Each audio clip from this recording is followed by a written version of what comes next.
भगवान दौड़ते हुए आते हैं, द्वार पे आते हैं, सुदामा को लेकर आते हैं, बाहों में भरकर अपने सिंहासन पर बिठाते हैं, उसके चरणों को धोते हैं।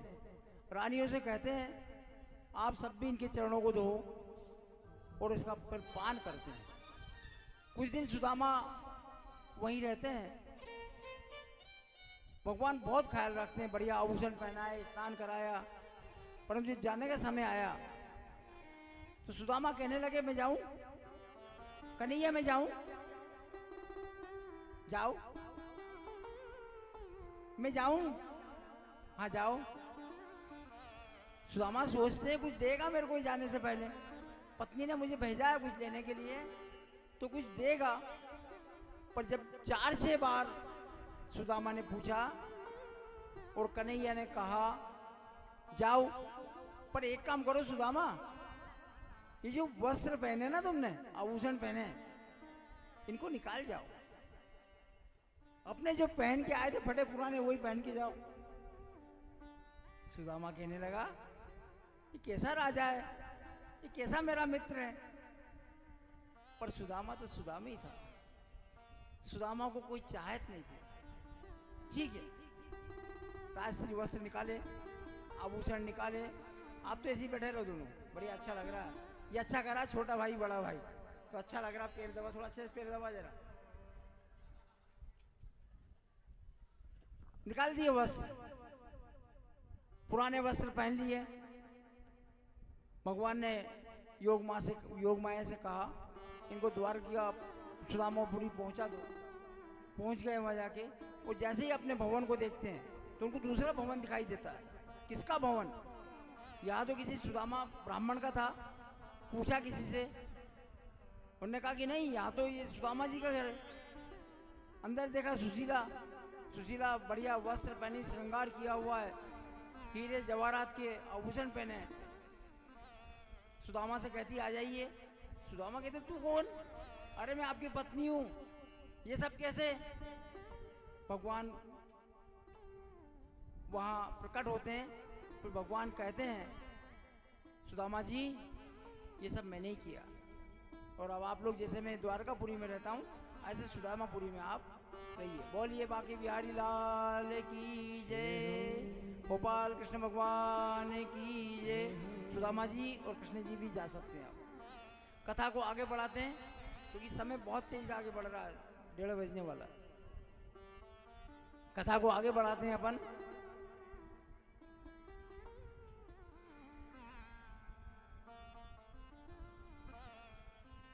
भगवान कृष्ण भी राज यज्ञ कराने जा रहे हैं।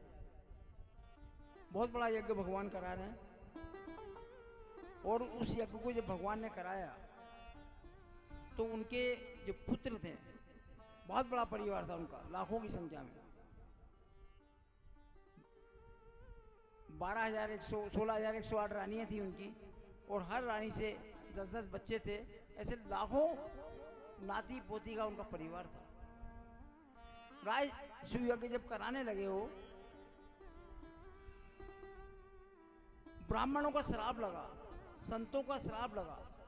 संतों ने कुछ कहा, जब संतों ने कहा उनसे श्राप दिया, भगवान नहीं चाहते थे ये सब हो।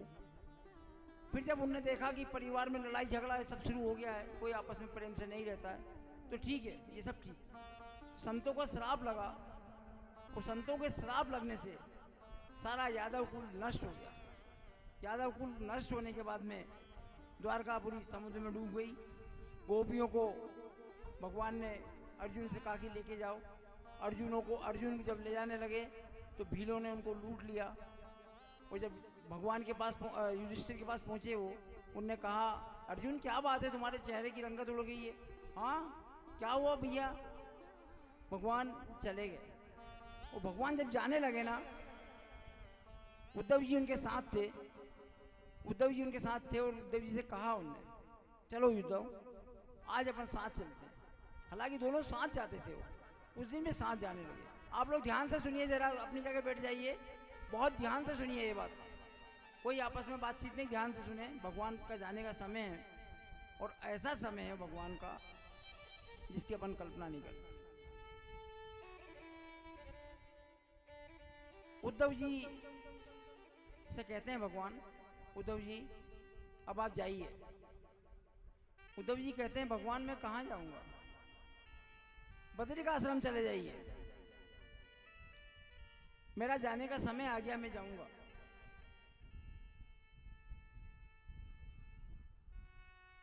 नहीं भगवान, मैं भी आपके साथ चलूंगा। देखिए जीवन में कोई किसी के साथ नहीं जा सकता, और जिसका समय आएगा ना उसको जाना ही पड़ेगा। भगवान का समय आया, भगवान जाने लगे, और भगवान ने कहा उद्धव से, उद्धव मैं जा रहा हूं, मैं भी साथ। नहीं तुम नहीं। कितनी अच्छी बात की उन्होंने, तुम मेरे साथ आए थे क्या? अपन लोग भी कहते हैं ना प्रकृति जीवन में, अपन कहते हैं अरे नहीं तू जाएगी तो मैं तुम्हारे साथ जाऊंगा, तो फिर वहां कहीं कि तुम्हारे साथ आए तो गई। प्रकृति का नियम सच्चाई है, सत्य घटना। जब तू मेरे साथ नहीं आया, जब तू मेरे साथ नहीं आई, तो जाने का समय पे ऐसा कैसे होगा? सबका अलग अलग समय।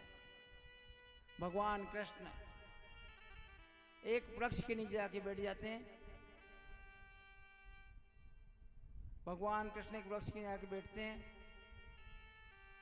पुरानी स्मृति भगवान के विचार में आती है, कहाँ मेरा जन्म हुआ,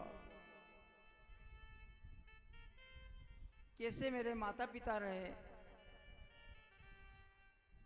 मेरे जन्म के समय मेरे माता पिता को कितना कष्ट हुआ, माता पिता को जेल हुई, पिता उठाकर एक दिन के बच्चे, क्या एक मिनट के बच्चे को दूसरी माता के पास छोड़ के आ गए।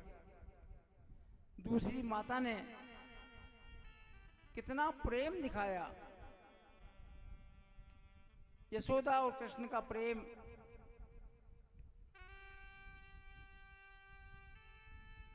एहसास करने से समझ में आता है।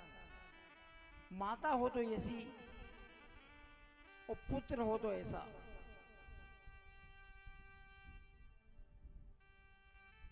पुत्र के हर कष्ट को मां समझ जाती थी।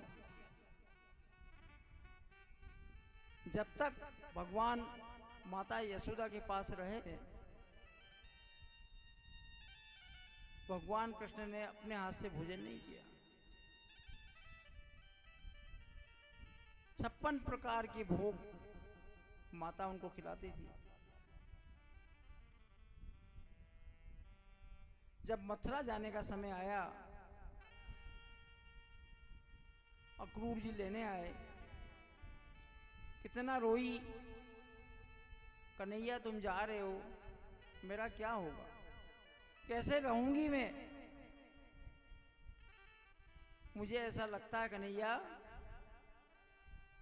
तू वापस लौटकर नहीं आएगा। मां समझ जाती है इस बात को, भविष्य कैसा होगा बच्चे का। कन्हैया तू लौट कर वापस नहीं आएगा। कन्हैया तो लीला कर रहे थे। मां मैं आऊंगा। नहीं कन्हैया मेरा दिल कहता है तू मत जा। नंद जी आप मत ले जाओ मेरे बच्चे को। अक्रूर जी मेरे बच्चे को मत ले जाओ, मेरा छोटा सा बच्चा है ये, इसने कभी अपने हाथ से भोजन नहीं किया।